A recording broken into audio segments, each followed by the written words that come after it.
sebagai Menteri Kebudayaan Republik Indonesia, saya ucapkan bela sungkawa pada keluarga almarhum Bang Rey Said Afi, seorang seniman, budayawan, sosok yang saya kira lengkap ya, yang saya kenal juga sudah cukup lama.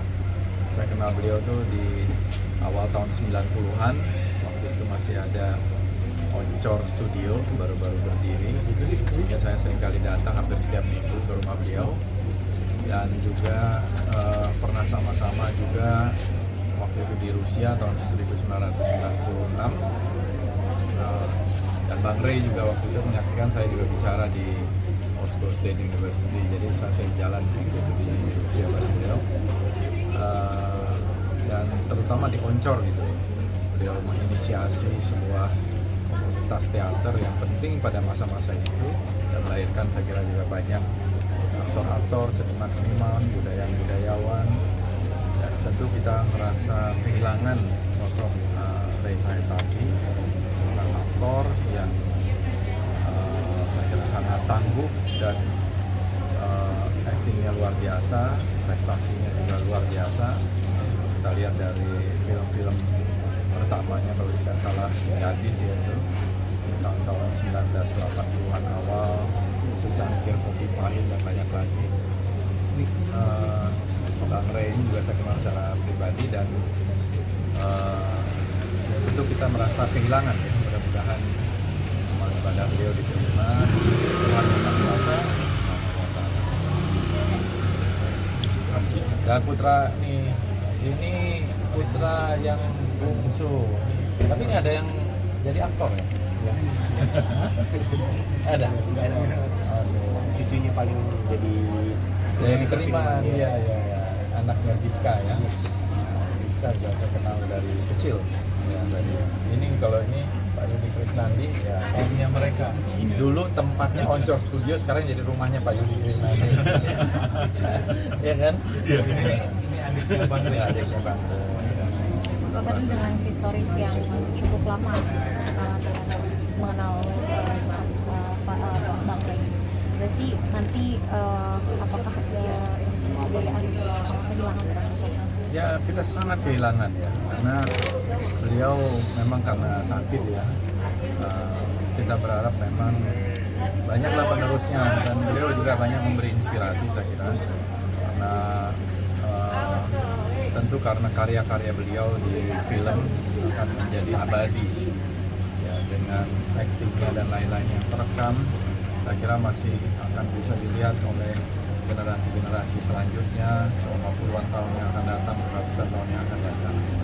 Mudah-mudahan Bang Rey ini bisa terus memberi inspirasi dari paling tidak dari film-filmnya yang ditinggalkan oleh beliau banyak ya, termasuk film Sang Kiai ya, itu ketika menjadi kiai, itu bukan Bang Rey ya, yang di beberapa film lah ya, yang Senja di mana apa? Manado. Senja Kala di Manado. Senja Kala di Manado yang terakhir itu.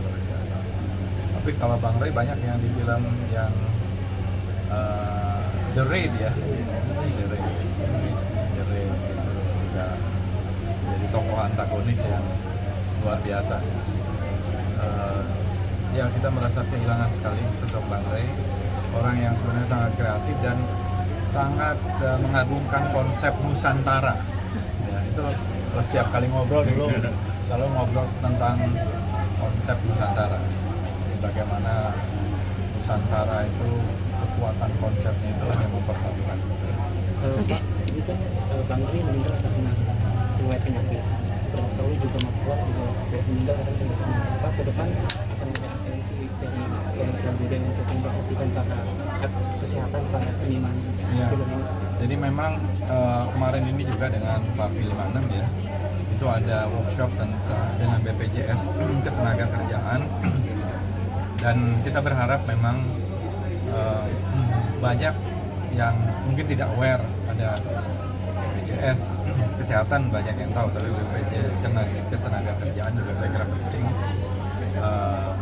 Bagaimana kesejahteraan termasuk jika terjadi hal-hal yang terkait dengan kecelakaan kerja bahkan wafat dan sebagainya itu bisa juga dibantu oleh BPJS Ketenagakerjaan. Kita ingin ada kesehatan kerja termasuk di dunia film. Walaupun kalau Bang Rey ya karena ada penyakit yang sudah lama diderita ya, diabetes kalau nggak salah, penyakit gula. Ini memang penyakit yang banyak sekali dulu disebut sebagai ya, ibu dari segala macam penyakit itu ya, karena dampaknya ke berbagai organ-organ yang lain ya. Saya kira kita memang sangat penting menjaga kesehatan kita, terutama kalau terkait dengan film itu jam kerja juga sangat penting. Seringkali kan diforsir untuk syuting dan lain-lain yang waktunya kadang-kadang melebihi jam kerja. Itu yang membuat kadang-kadang badan kita mungkin dipaksa gitu. Meskipun ini tidak ada hubungannya, tetapi kita punya perhatian lah. Itu aspirasi dari para karyawan film, dari aktor ya, yang saya kira ini harus menjadi kesepakatan bersama dengan produser, selalu memperhatikan kesehatan kerja dari seluruh kru film juga, dan juga dari para insan perfilman, termasuk jam kerja di dalam pengambilan film dan sebagainya. Oke, makasih.